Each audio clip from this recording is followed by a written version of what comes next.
We are on 4.5, solving polynomial equations. This is the last video, video number 5, and we're using zeros to write a polynomial function.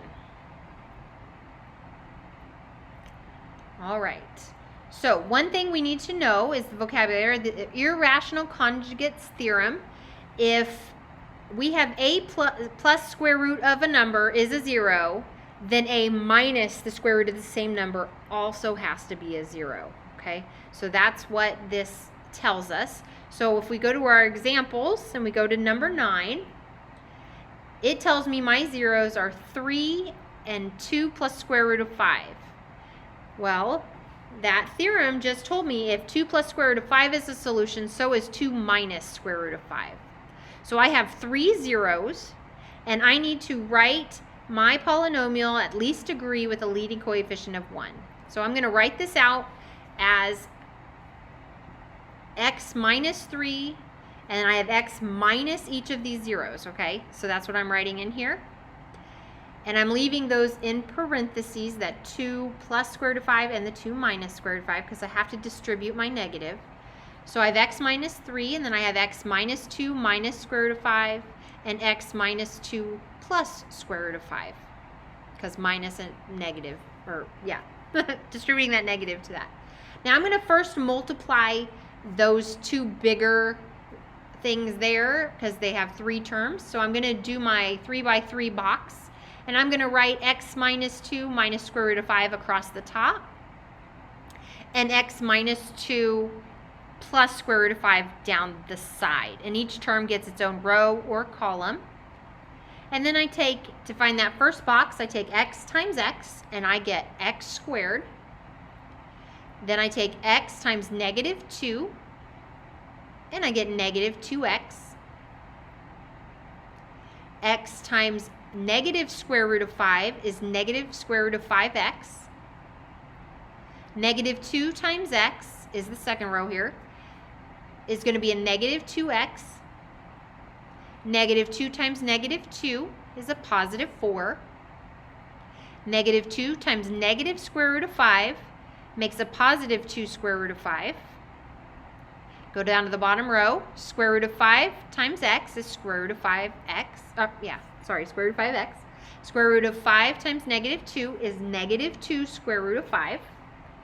And square root of 5 times a negative square root of 5 would be a negative square root of 25, which is negative 5.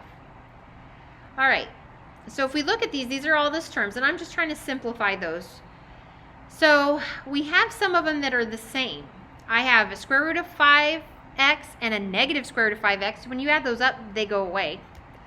And I have a negative 2 square root of 5 and a positive 2 square root of 5. So those also cancel out. They add up to 0.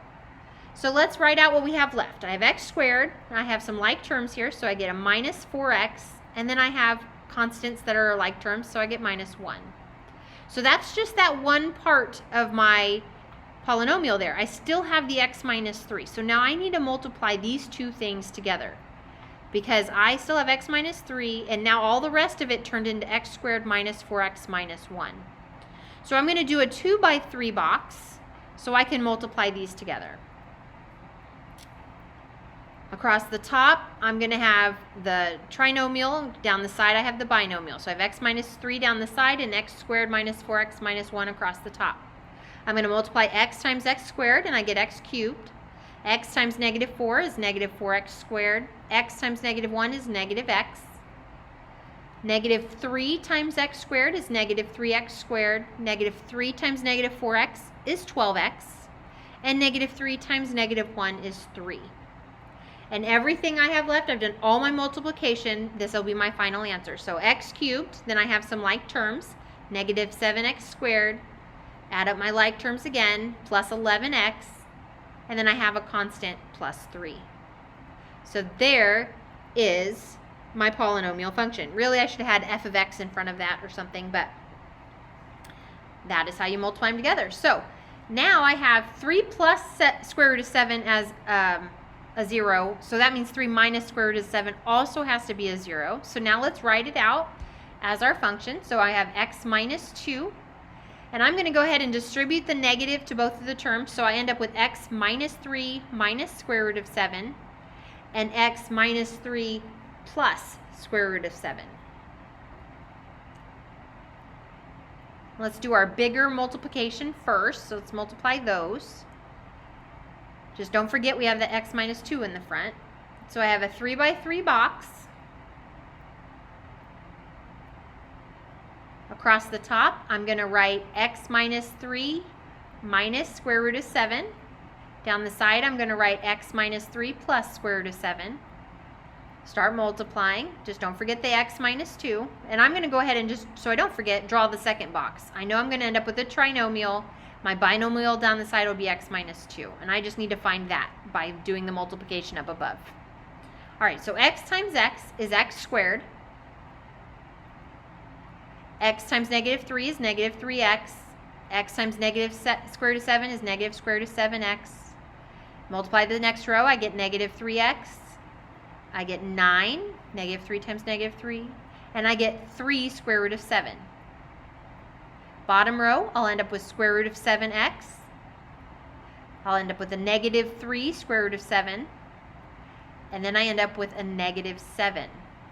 So multiplying the square roots makes square root of 49. Square root of 49 is 7. So I'm going to cross out any like terms that add up to 0, which are the same as that did in the previous problem. And I'm left with x squared minus 6x plus 2. And then I'm going to multiply to see what I get for my final polynomial. So I end up with x cubed negative 6x squared 2x. In the bottom row, I get negative 2x squared 12x. And negative 4.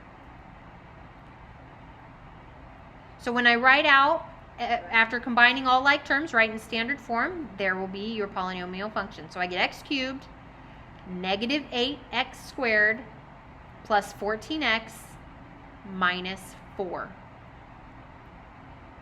And that is equals f of x. All right, so now you can go to your practice and do problems number 41 and 44.